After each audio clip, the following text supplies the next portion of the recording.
बाबा ये बोला जो बाप दादा का जन्म सिंध हैदराबाद से हुआ है, सिंध से हुआ, और इनका जन्म, बाप का जन्म तो कलकत्ता से होता है, इसमें क्या राज है?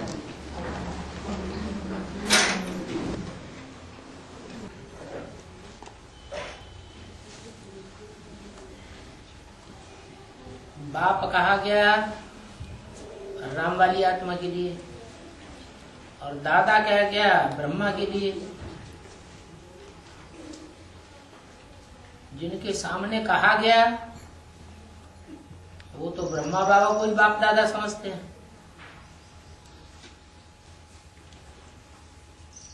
और जिनके सामने नहीं कहा गया लेकिन हद के बच्चे नहीं हैं, बेहद के बच्चे हैं,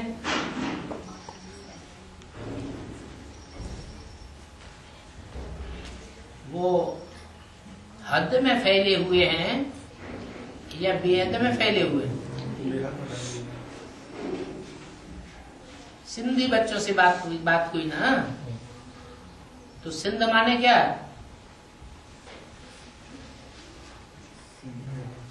सिंध किसे कहते हैं?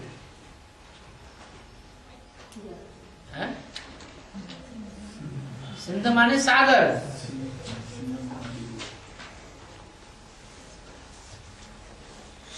तो सिंधी बच्चे बेहद में कौन हुए? हैं? जैसे ब्राह्मणों की दुनिया में सिंधी सबसे पुराने माने जाते हैं, ऐसे ही बेहद की भाषा में ब्राह्मणों की दुनिया में जो ज्ञान सागर के बच्चे हैं वो 500-700 करोड़ के बीच सबसे पुराने हैं। तो बाबा तो हद की भाषा में बेहद की भाषा की बातें बताते हैं। और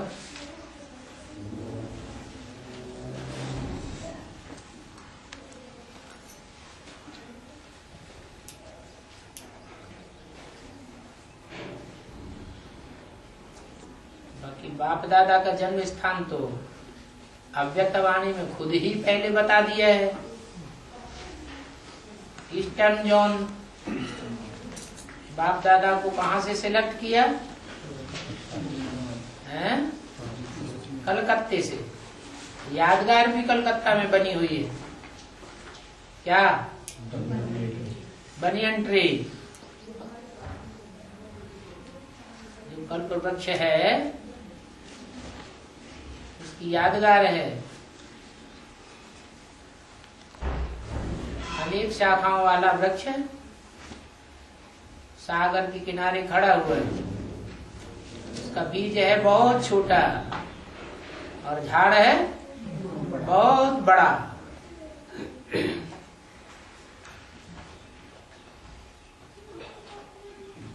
मुख्य जड़ लोप हो गई, प्रायः लोप हो गई, ऐसे नहीं पूरी लोप हो गई है। क्योंकि बरगद के पेड़ की एक खासियत होती है,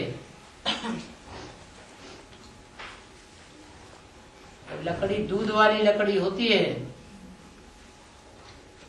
जड़ में स्पेशली दूध भरा रहता है। तो जमीन में जहां तक नमी मिलेगी, पानी का अंश मिलेगा, तो वो लकड़ी कभी सड़ती नहीं है। कहाँ सड़ती है? जहां नमी नहीं मिलती वहां सड़ जाती है। तो जहां बनियन ट्री बना हुआ है वहां की जो मुख्य जड़ है वो प्रायः लोप हो गई, क्योंकि ऊपर ऊपर पानी नहीं है। नीचे उस जमीन की अगर खुदाई की जाएगी तो वो जड़ बिल्कुल साबुत मिलेगी, लेकिन इस बात का किसी को पता ही नहीं है अभी। और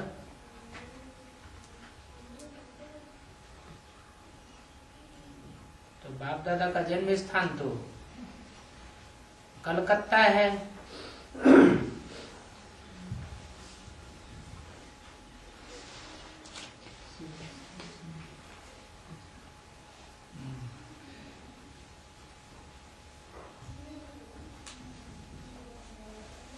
बाप माने सूर्य, और सूर्य कौन सी दिशा से उदय होता है?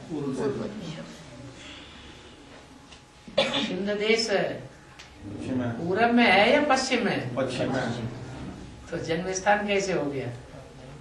हद की बात नहीं है, बेहद की बात है। और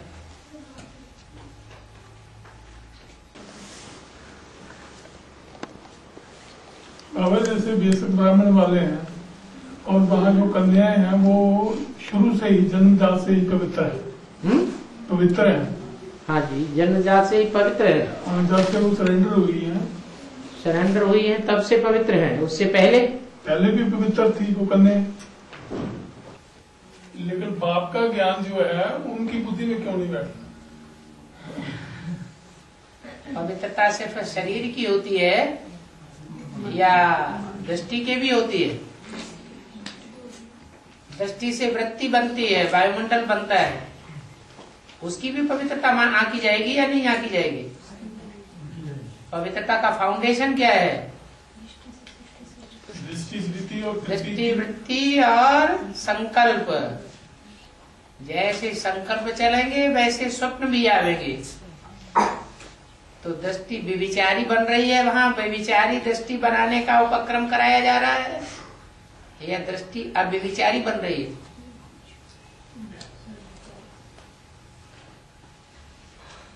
जब एडवांस ज्ञान आपने सुना तो आपने ये प्रश्न नहीं किया। प्रश्न करना था कि सीढ़ी के चित्र में भक्ति मार्गी रावण राज्य की शूटिंग ब्राह्मणों की दुनिया में कहां से दिखा दी गई? वहां तो कन्याएं पवित्र रहती हैं। रावण राज्य में दृष्टि, वृत्ति, संकल्प और स्वप्न विविचारी ही बनेंगे या अव्यभिचारी भी बनेंगे? क्या होगा? अव्यभिचारी भी बनेंगे। अव्यभिचारी बनेंगे। आप आंख लड़ाते रहे, लड़का लड़की दोनों साथ साथ बैठ करके, और अव्यभिचारी संकल्प चलेंगे, जबकि बाप का ज्ञान ही नहीं है, बाप की पहचान भी नहीं है। हाँ, बाप की पहचान हो और फिर प्रैक्टिकल में इंद्रियों का विचार देखने में भले आए और वृत्ति उपराम हो, तब तो कहा जा सकता है कि जगन्नाथ मंदिर में जो चित्र बने हुए हैं वो ब्राह्मणों की दुनिया की उस प्रैक्टिस की यादगार है, जहाँ प्रवृत्ति मार्ग पोषित करता हुआ दिखाया गया है कि बल प्रवृत्त रहे इंद्रियों से, फिर भी मन बुद्धि से उपराम रहे। बाकी जिनको ज्ञान ही नहीं है बाप का, बाप की पहचान ही नहीं है, तो किसकी याद में बुद्धि टिकेगी? याद सर्वव्यापी होगी या एक व्यापी होगी? तो वही हो रही।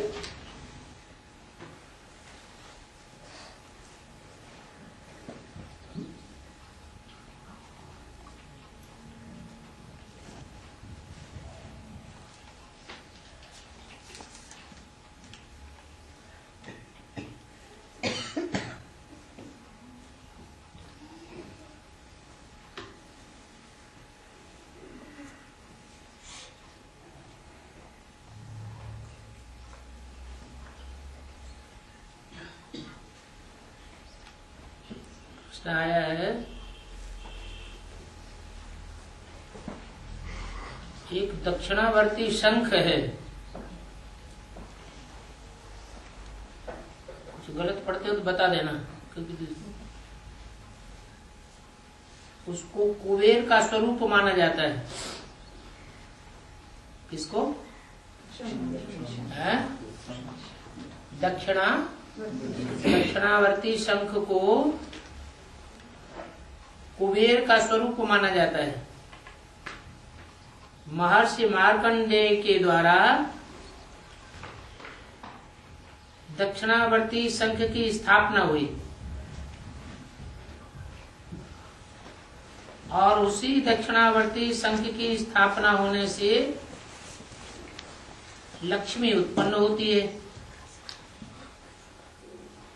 इसका बेहद में क्या अर्थ है? लक्ष्मी बाबा प्रसन्न होती है। लक्ष्मी प्रसन्न होती है। अच्छा, प्रसन्न होती है, लक्ष्मी प्रसन्न होती है। इसका वेद का अर्थ क्या है? तो शास्त्रों में शंख की क्या यादगार है?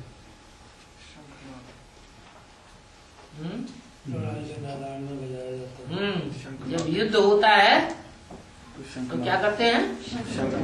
शंख ध्वनि करते हैं, शंखनाद किया जाता है। लड़ाइयों में कौन सी लड़ाई प्रसिद्ध है? महाभारत लड़ाई। इस महाभारत लड़ाई में किसका शंख पहले से बजता है? पहले कौन सा शंख है जो पहले उद्घोष करता है?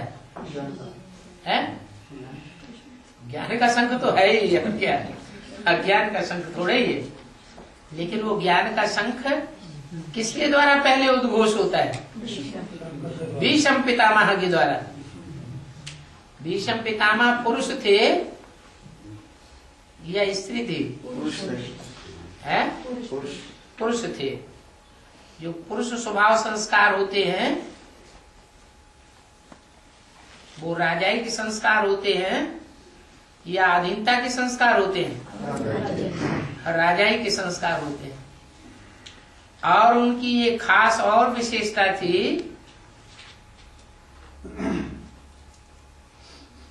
सबके ऊपर कंट्रोल चलाने का तो उनका संस्कार था ही। किनका? भीष्म पितामह का। लेकिन प्योरिटी भी उनका संस्कार था। वो बाल ब्रह्मचारी थे, उनकी प्योरिटी का मुकाबला और कोई नहीं कर सकता था। तो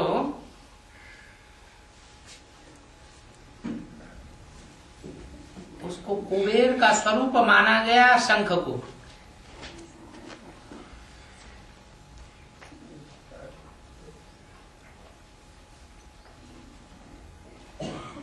और कुबेर का पार्ट कौन से देवता का है?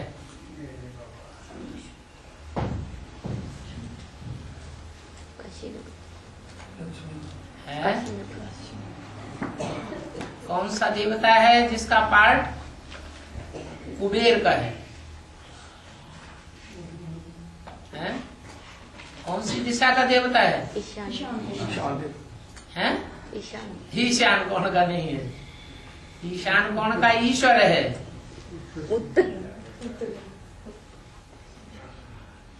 ईश्वर अर्थात शिव शंकर भोलेनाथ। उत्तर दिशा जो अष्ट देव हैं नॉर्थ, उनमें उत्तर दिशा में कौन सा देवता स्थापित माना जाता है?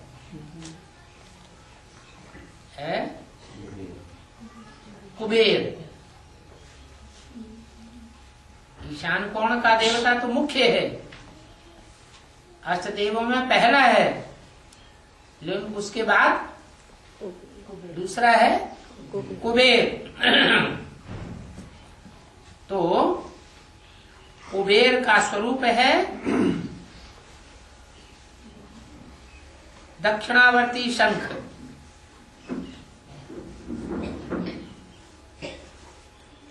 शंख ध्वनि होती है, उसका नाम दक्षिणावर्ती रखा गया है।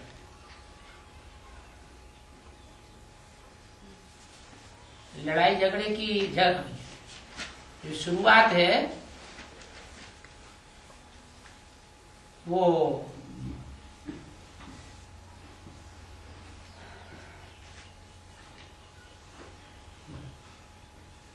एक होता है उत्तर और एक होता है दक्षिण। दक्षिण दिशा, दक्षिण दिशा में असुरों का वास माना जाता है और उत्तर दिशा में देवताओं का वास माना जाता है, क्योंकि उत्तर से ही होता हुआ सूर्य पूरब में उदित होता है।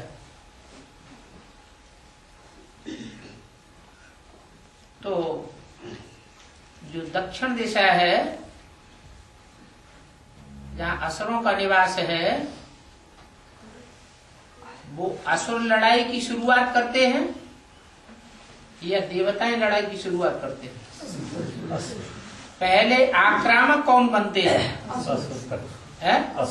असुर आक्रामक बनते हैं।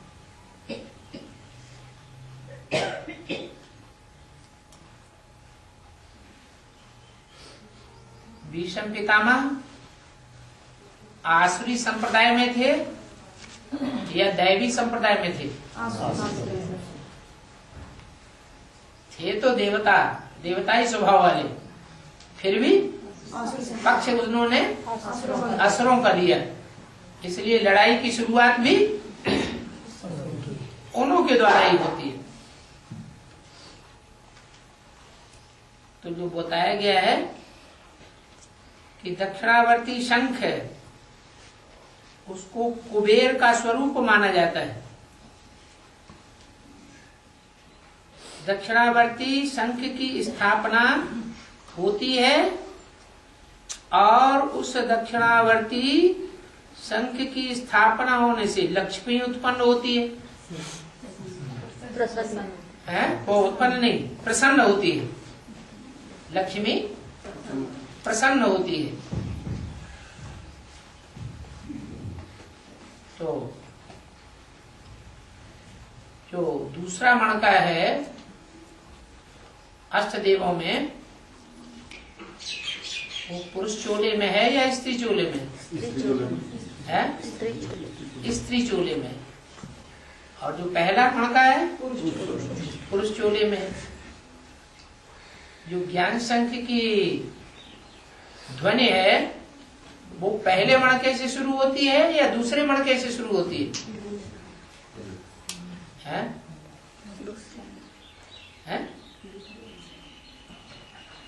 ज्ञान शंख, जो शंख भेरी जो बजती है, वो पहले मणके से उसकी शुरुआत होती है या दूसरे मणके से शुरुआत होती है? दूसरे से होती है। सन 76 में बाप का प्रत्यक्षता वर्ष हुआ और बाप का रूप स्वरूप हुआ शंकर स्वरूप, जिसे ईशान कोण में दिखाया जाता है। तो सन 76 से शंख भेरी बजी या बाद में बजी? 76 से बजी, लेकिन उसका असर लक्ष्मी पर होने वाला नहीं है। क्यों नहीं होना है? लक्ष्मी या गंगा के ऊपर शंख ध्वनि जो शंकर के द्वारा की जाती है, करने वाला शिव बाप है, वो गुप्त क्यों रहता है? इससे लक्ष्मी क्यों नहीं प्रसन्न होती? वही शंख ध्वनि जब दक्षिणावर्ती शंख अर्थात कुबेर के द्वारा शंख ध्वनि होती है तो लक्ष्मी प्रसन्न हो जाती है। इसका क्या कारण है?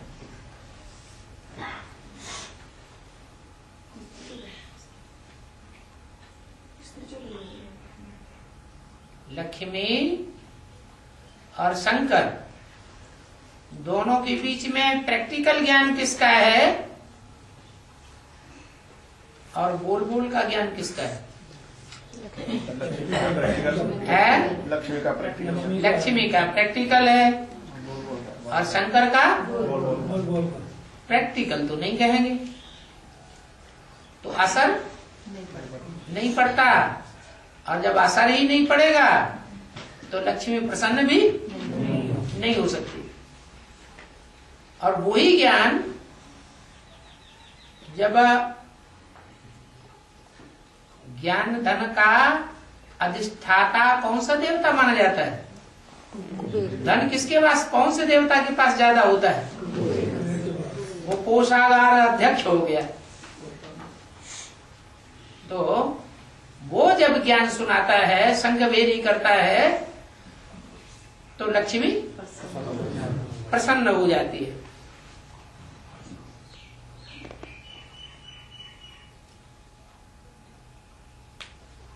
तो समझ में आ गया होगा कि कुबेर का ही रूप शास्त्रों में अनुसुईया का दिखाया गया है।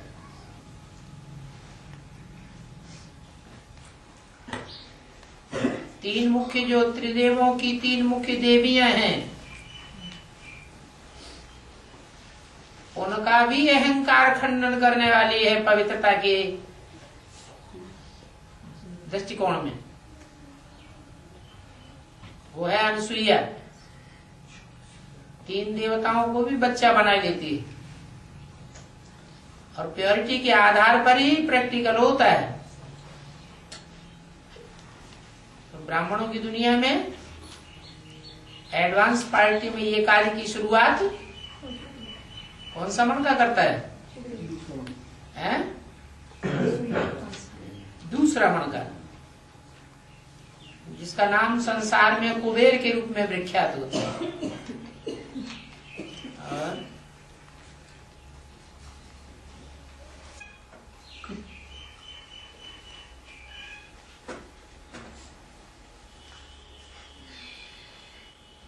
कोई किंवदंती है कि मेंढक को सांप का मामा कहा जाता है?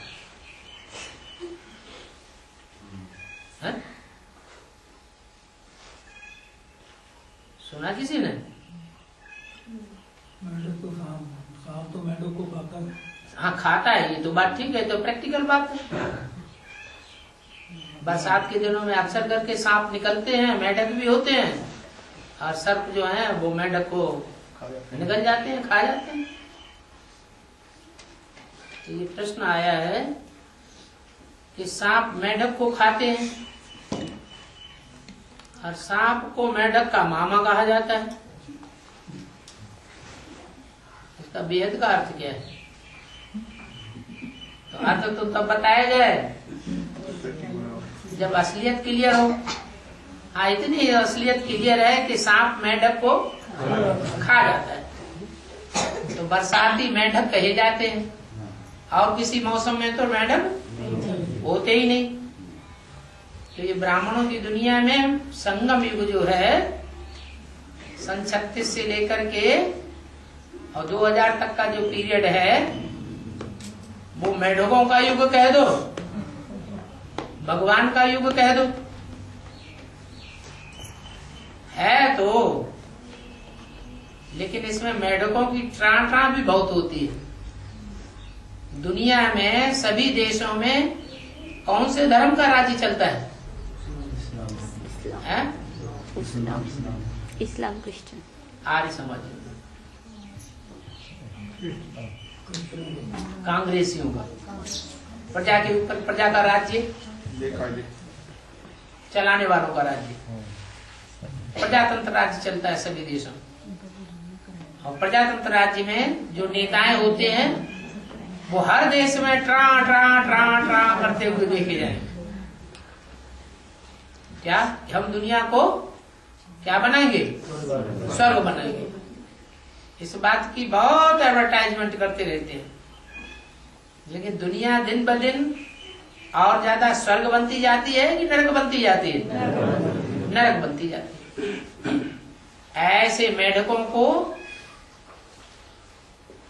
जो विष्णु जी की शेष सैया है सांपों की, वो सांप कहो या शंकर के 5 अंगों में लिपटे रहने वाला सर्प कहो, अथवा कृष्ण भगवान के जो नृत्य दिखाया जाता है, डांस, किसके ऊपर? सांप के फनों के ऊपर। माने जिन सांपों को भगवान ने कंट्रोल कर लिया, वो सांप उन मेढकों को खा जाते हैं। अभी मेढक ट्रा ट्रा करने में लगे हुए हैं या ट्रांट्रा बंद हो गई? लगे हुए हैं, हर देश में लगे हुए हैं, खास भारतवर्ष में। ऐसा भी समय आवेगा तो विष्णु की शेष सैया बनने वाले सर्प, शंकर जी के 5 अंगों में लिपटे रहने वाले सर्प, और जिन सर्पों के ऊपर भगवान को डांस करते हुए दिखाया गया है, वो सर्प इन मेढकों को खा जाएंगे और इनकी बोलती बंद हो जाएगी।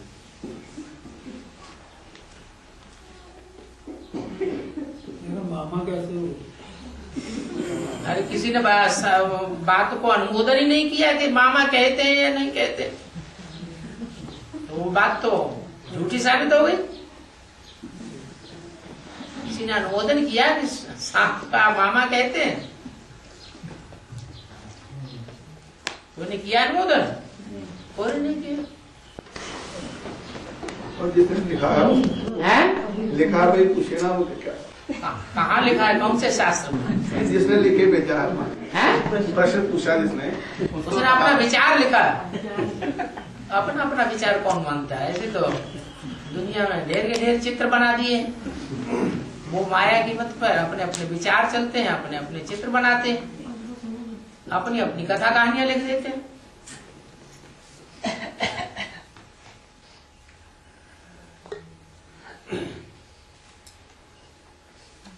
शंकर को भस्म लगाने के लिए शमशान घाट में कोई मुर्दे की राख नहीं मिलती है, तो भस्मासुर निर्दोष मनुष्यों को भी भस्म कर देता है। इसका वेद का अर्थ क्या है?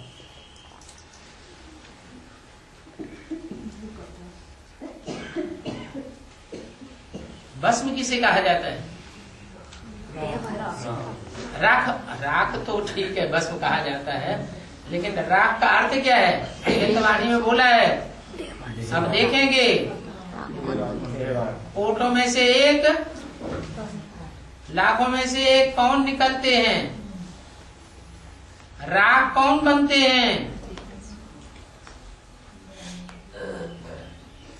वो देखेंगे।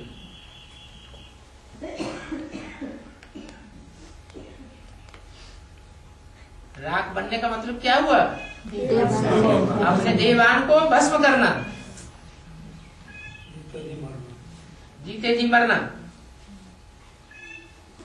तो बाबा देखेंगे कि ऐसे जीते जी स्टेज पर मरने वाले, जीते जी मरने वाले कितने निकलते हैं और कौन कौन निकलते हैं।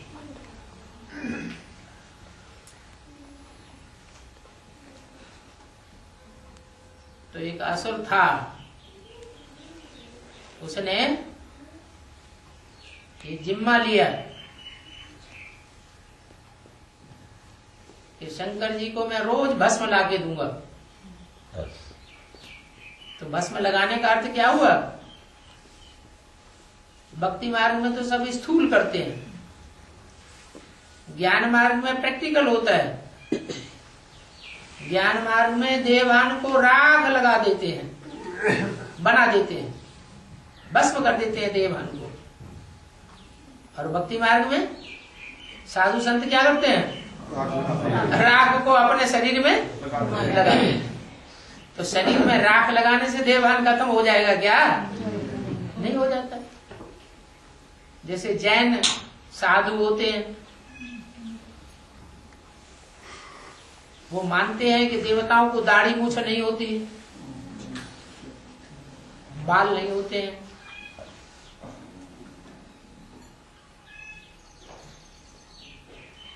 लेकिन वो क्या करते हैं?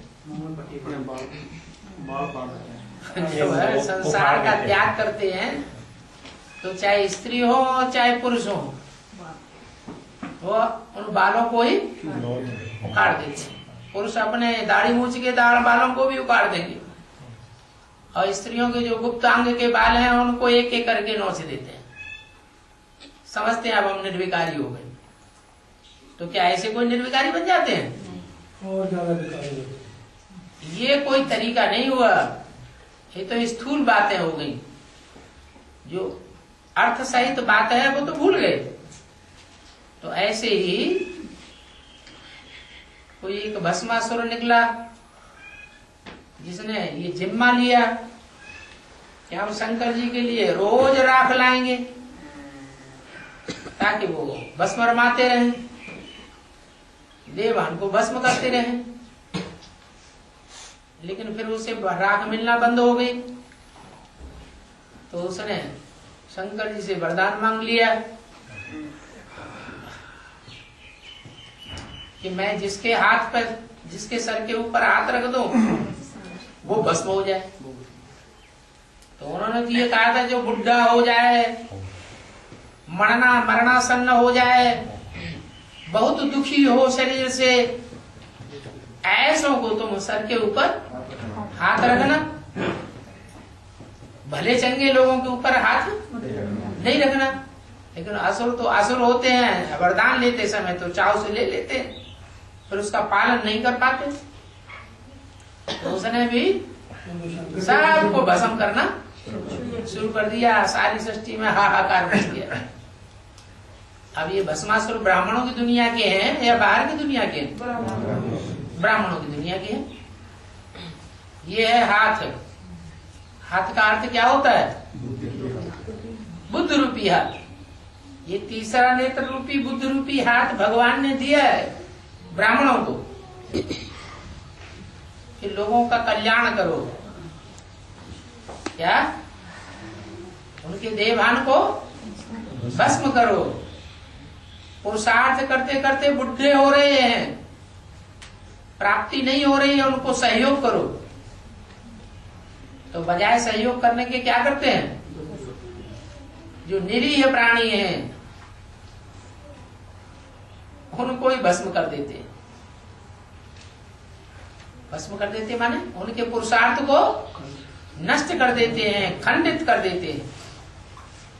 तो जो दूसरों के पुरुषार्थ को खंडित करेगा उसका अपना पुरुषार्थ भी खंडित होगा या नहीं होगा? होगा। तो उन्होंने कथा कहानी बनाई थी कि भगवान विष्णु ने मोहिनी रूप धारण किया और भस्मासुर को भस्म कर दिया। वो अपने सर के ऊपर ही हाथ रख दिया उसने, डांस करते करते। तो ऐसे बहुत से हैं ब्राह्मणों की दुनिया में जो औरों के ऊपर बुद्ध रूपी ऐसा हाथ रखते हैं, आओ हम तुम्हें राजयोग सिखाएं। भगवान अकेला थोड़े ही राजयोगी बना देता है। भगवान अकेला सबको पवित्र बनाए देगा क्या? हम भी भगवान के सहयोगी हैं, इसलिए हमारी बात मानो, हम तुम्हें राजयोगी नहीं बनाए देंगे। ऐसी उल्टी उल्टी बातें पढ़ो के भगवान से वो हम बन के बैठ जाते हैं और सारा उल्टा काम करते हैं। बजाय शिवालय बनाने के क्या बना देते हैं? और ही वैश्यालय बना देते हैं। खुद भी भस्म होते हैं पुरुषार्थ में और दूसरों का पुरुषार्थ भी भस्म।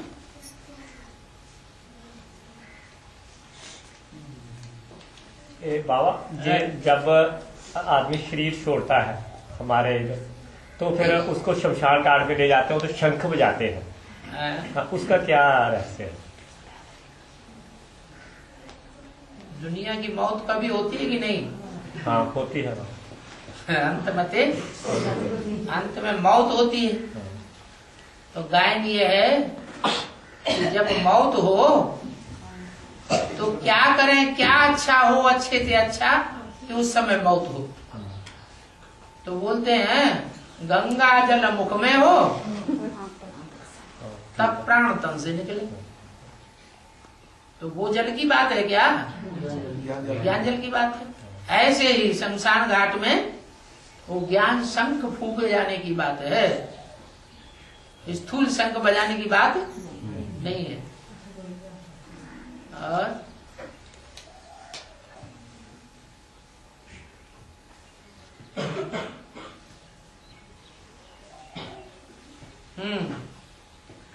प्रश्न आया है, जगन्नाथ, बलराम और सुभद्रा तीनों की पूजा इकट्ठी होती है,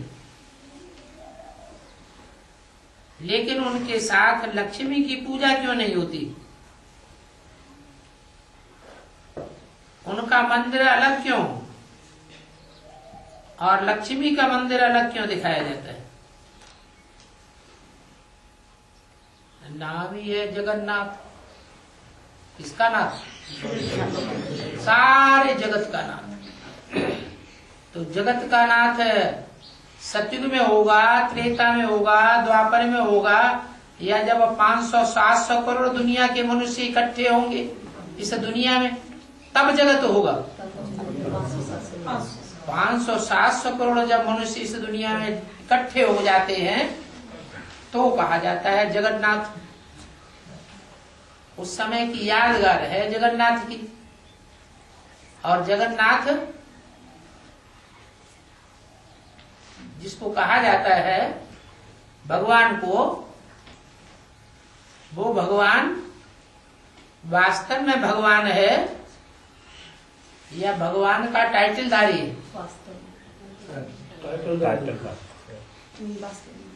भगवान तो एक ही नाम है उसका, भगवान जो सदैव निराकार है उसको कहा जाता है। वो सदैव निराकारी स्वरूप का नाम है शिव। उसका असली स्वरूप है ज्योति बिंदु। वो न नाम कभी बदलता है और न वो रूप कभी बदलता है। लेकिन वो असली जो भगवान है, जब इस सृष्टि में, मनुष्य सृष्टि में जब 500 करोड़ की मनुष्य सृष्टि होती है, उस समय इस सृष्टि में प्रत्यक्ष होता है कोई मुकर्रर रथ में। जिस मुकर्रर रथ में प्रत्यक्ष होता है उसको सारे जगत का स्वामी बनाने के लिए प्रत्यक्ष होता है। जगन्नाथ उसे कहा जाता है। और जगन्नाथ बनने के कार्य में कोई आत्मा तो विशेष सहयोगी बनती होगी, बनती है या नहीं बनती है? कौन है? लक्ष्मी नहीं बनती है, लक्ष्मी सतयुग में होती है। सारे जगत से कनेक्शन लक्ष्मी का नहीं है, लक्ष्मी का कनेक्शन देवताओं से है? नाम दिया है बलराम। उनका सदा साथी कौन दिखाते हैं? राम का साथी बलराम। रामायण में राम और लक्ष्मण को साथ साथ दिखाया है। फिर लक्ष्मण ने कहते हैं एक वरदान लिया कि यहाँ तो मैं छोटे भाई था इसलिए सारी बातें आपकी माननी पड़ती थी, लेकिन मुझे ऐसा जन्म चाहिए जिसमें आप छोटे भाई बने और मैं बड़ा भाई बनूं।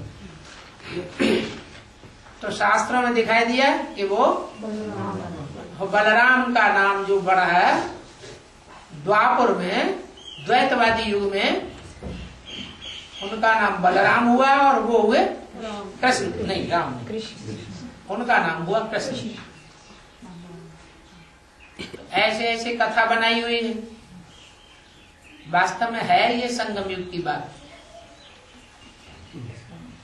क्या संगम युग में राम वाली आत्मा जब दोबारा जन्म लेकर के ज्ञान में आती है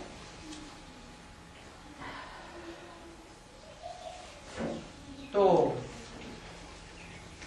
ज्ञान में आते समय ही बेसिक में है तो दोनों ही आत्माएं, राम की आत्मा भी आत्मा और कृष्ण की आत्मा भी आत्मा, लेकिन दोनों के बीच में बड़ा कौन और छोटा कौन? बेसिक नॉलेज है। कृष्ण बड़ा हो गया, राम छोटा हो गया। तो राम को कृष्ण की सारी बात माननी पड़े। फिर 76 शुरू होता है। 76 में राम वाली आत्मा मनन चिंतन मंथन से बड़ी साबित होती है या छोटी साबित होती है? बड़ी साबित हो जाती है। और कृष्ण वाली आत्मा छोटी साबित हो जाती है। तो मनन चिंतन मंथन से जो नई बात निकलती है वो सारी बात कृष्ण को मैं उनको माननी पड़े। तो ये उल्टम पलटा होता रहता है, जिसका यादगार उन्होंने शास्त्रों में लिख दिया है। अब तीसरी आत्मा का नाम बताया सुभद्रा। सुभद्रा जो है वो लौकिक जीवन में क्या दिखाई गई है? कृष्ण की बहन दिखाई गई। तो कृष्ण की बहन हुई तो बलराम की भी बहन हुई।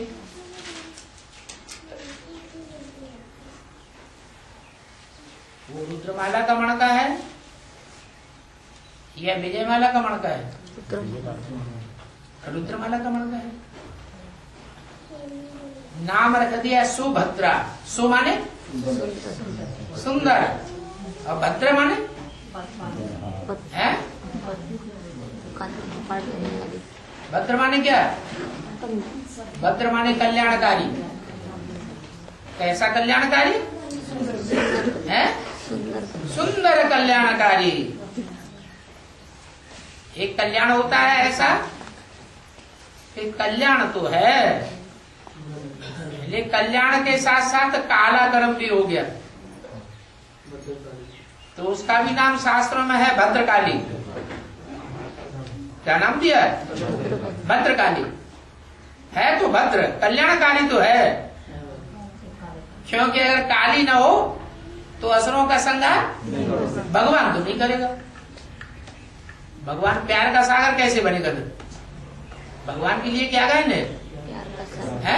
तू प्यार का सागर है, तो ये तो बात खंडित हो जाएगी। इसलिए भगवान संहार का कार्य इसको सौंप देते हैं, शक्ति के हाथ में सौंप देते हैं। तो शक्ति महाकाली का रूप धारण करती है तो कहते हैं भद्रकाली। लेकिन ये भद्रकाली नहीं है, इसका नाम क्या है? सुभद्रा। तो कौन हुआ? वास्तव में सुभद्रा का पार्ट किसका हुआ? कौन है रुद्रमाला में वो आत्मा?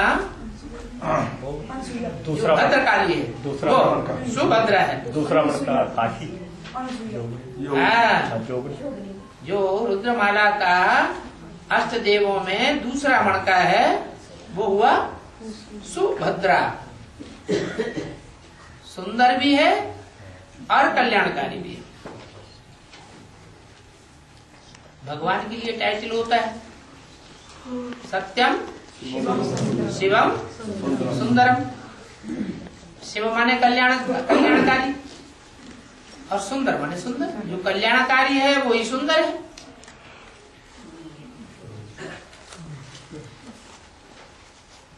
तो दो टाइटल इस नाम में जुड़े हुए हैं। सुभद्रा, ये तीन आत्माएं हैं।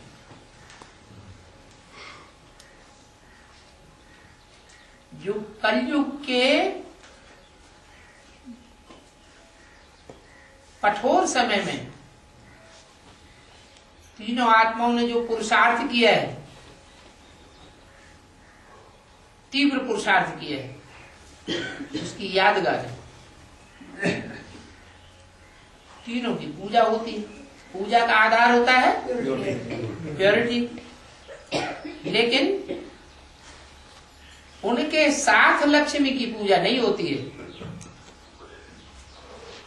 साथ में पूजा तो तब हो जबकि साथ में कल्याण का कार्य किया हो। ये तीनों जो हैं वो तो रुद्रमाला में अभी तीनों मिलकर के कार्य कर रहे हैं या नहीं कर रहे हैं? कर रहे हैं। साथ में सेवा कर रहे हैं, साथ में कल्याण कर रहे हैं, तो साथ में उनकी पूजा भी होती, लेकिन साथ में लक्ष्मी नहीं होती, इसलिए उनकी पूजा भी साथ में नहीं होती। लक्ष्मी की पूजा करने के लिए लक्ष्मी का अलग मंदिर और जगन्नाथ का मंदिर अलग दिखाते हैं।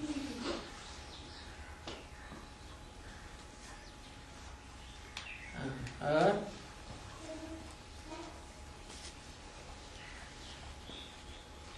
वाह वही है।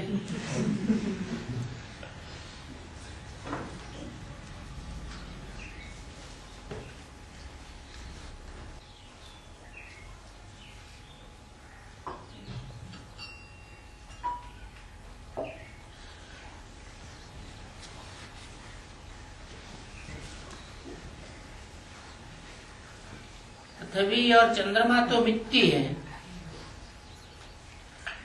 लेकिन और जो ग्रह उपग्रह हैं वो किस चीज से बने हुए हैं?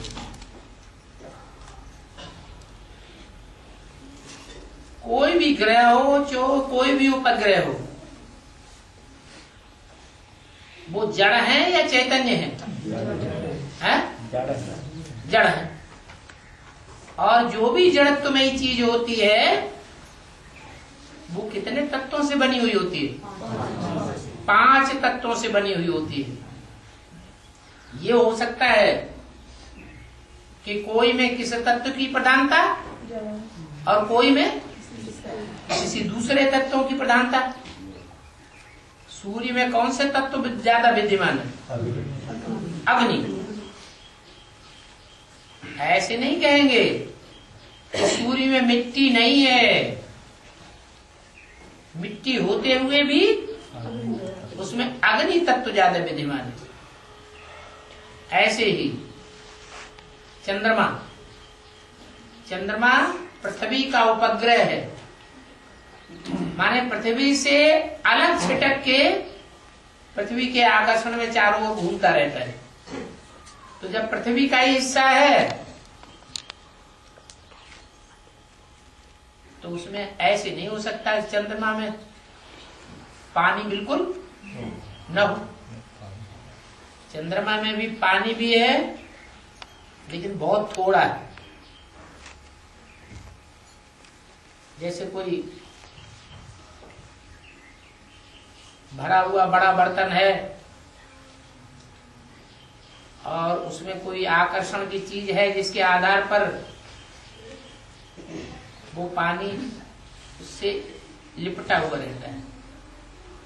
अगर उसमें से कुछ हिस्सा टूट करके बाहर जाएगा तो जो भारी हिस्सा होगा वो तो दूर जाएगा, लेकिन जो तरल पदार्थ वाला हिस्सा होगा वो चिपक के फिर वहीं आ जाएगा कि नहीं? ऐसे ही पृथ्वी से जब चंद्रमा अलग हुआ था तो जल का हिस्सा सारा खिंच करके किधर आ गया? पृथ्वी की ओर आ गया।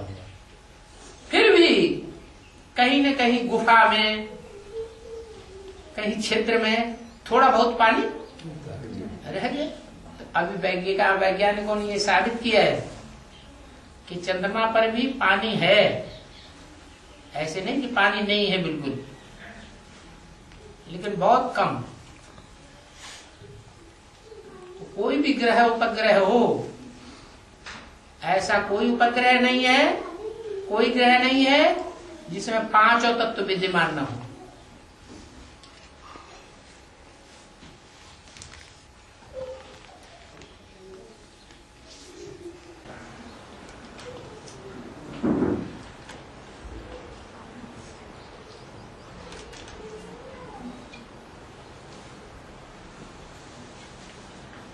खाने के बाद पानी पीने से खाना पचता है, लेकिन खाने के बाद नींद बहुत आती है।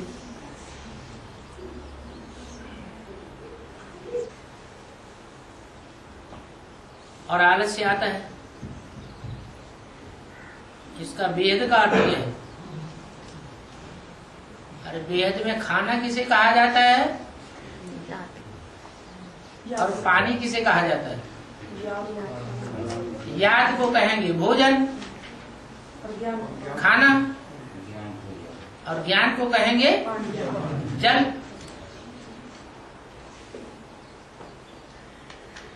पुरुषार्थी जीवन में भी तो हम यही करते हैं, पहले याद में बैठते हैं और याद में बैठने के बाद फिर ज्ञान जल से स्नान करते हैं, ज्ञान जल पीते हैं। तो जो याद है, वो याद में जो हमारा सूक्ष्म स्वरूप बनता है, आत्मा का सूक्ष्म स्थिति बनती है, वो ज्ञान जल भोजन को पचाए देता है। कभी देखना, डायरेक्ट मुरली पढ़ना और आधा पौना घंटा संगठन में याद में बैठने के बाद फिर मुरली सुनना, दोनों में क्या अंतर होता है? अंतर देखने में आवेगा, जब याद में बैठने के बाद मुरली सुनते हैं तो मनन चिंतन मंथन अच्छा चलता है, और डायरेक्ट जब कभी आगे बैठा है, कहीं से आए धड़ से धड़ाधड़ मुरली पढ़ने लगे, तो उतना मुरली से नई नई बातें मंथन नहीं चलता है।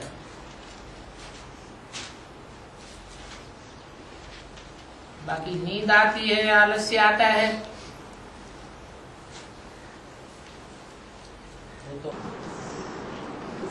है?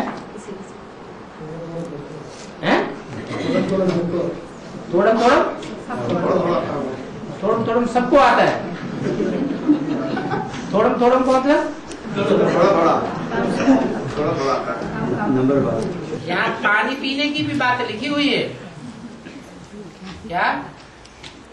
खाना खाने के बाद पानी पीते हैं तो खाना पचता है, आसानी से पचता है। लेकिन आगे लिखा है खाना खाने के बाद शक्ति आनी चाहिए, तो शक्ति ना आकर के नींद बहुत आती है। इसका कारण क्या है? नहीं, कुछ लोग ऐसे होते हैं जिनकी पाचन शक्ति बहुत कम होती है, लीवर खराब होता है। अगर वो खाना खाने के साथ ही साथ पानी पी लेंगे तो उनको खाना पचेगा ही नहीं। इसलिए खाना खाने के 1 घंटे के बाद पानी पिएंगे तो उनका खाना भी अच्छी तरह से पचेगा और लीवर पर कोई ज्यादा वजन नहीं पड़ेगा। नहीं तो अगर उन्होंने खाना खाने के साथ साथ पानी पी लिया तो मालूम क्या होता है? उनका खाना पचता ही नहीं। यहाँ भी ऐसे है, कोई है जिनके लिए मुरली में बोला है बाबा ने कि मुरली जब सुनते हो तो सुनते समय कुछ भी काम नहीं करना चाहिए। मुरली सुनते समय सिर्फ मुरली ही सुनना है, दूसरा कोई काम नहीं करना। याद के लिए ऐसे नहीं कहा। याद के लिए क्या कहा? चलते फिरते उठते बैठते कर्म करते भी याद कर सकते। और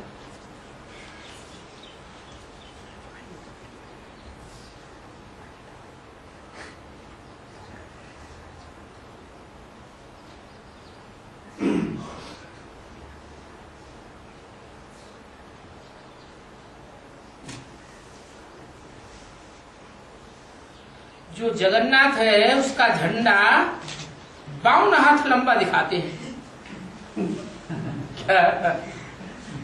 ऊंचा झंडा लगाया और उसमें कपड़ा 52 हाथ लंबा लगा दिया।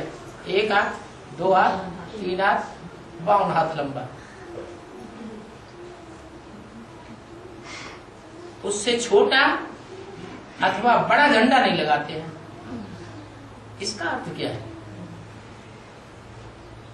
कोई बुद्धि में आता है? अरे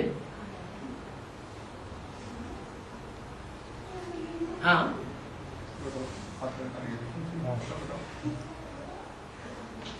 अरे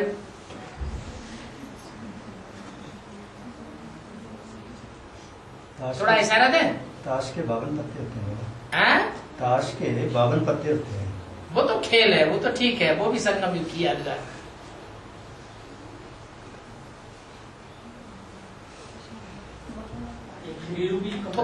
थोड़ा इशारा दे दिया, लेकिन पूरा इशारा नहीं मिला।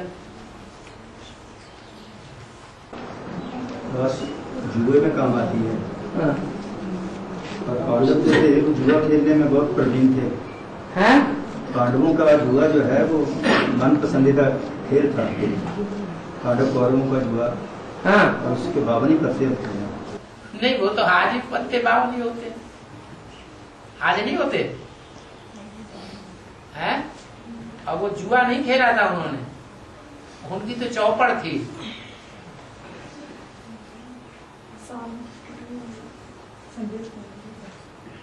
अच्छा, राजा बलि के ठगने के लिए भगवान ने कौन सा रूप धारण किया था?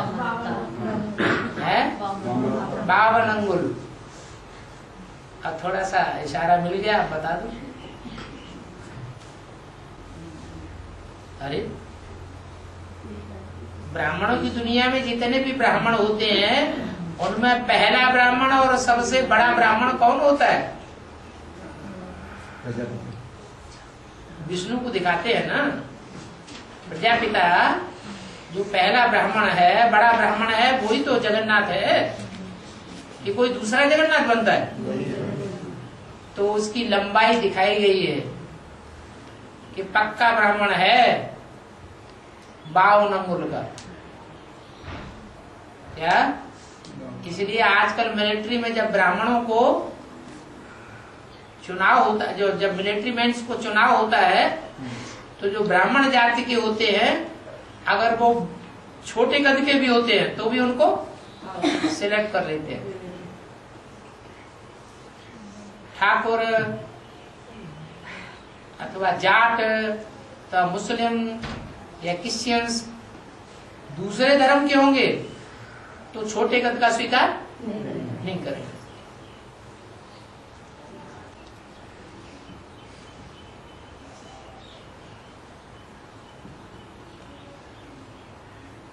ये बात तो पहले भी बता दी गई कई बार। सीढ़ी की चित्र में जहाँ भारत का चित्र दिखाया है, वहाँ द्वापर युग की 2-3 सीढ़ियां थोड़ी सी कटी हुई है। उसका क्या अर्थ है?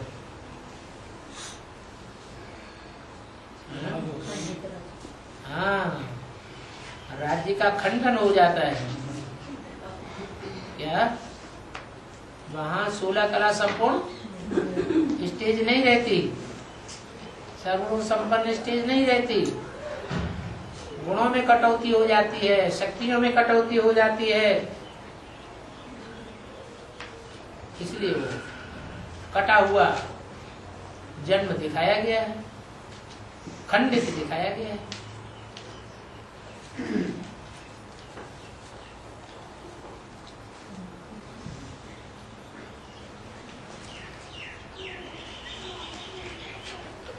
पूर्व दिशा में आम पहले पक जाते हैं।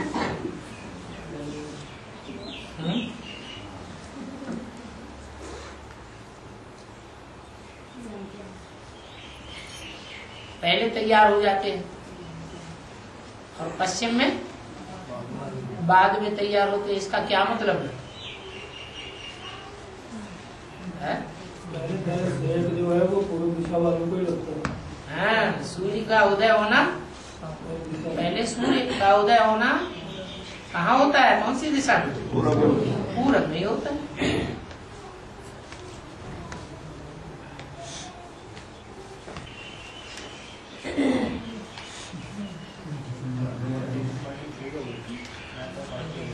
हो गया यार।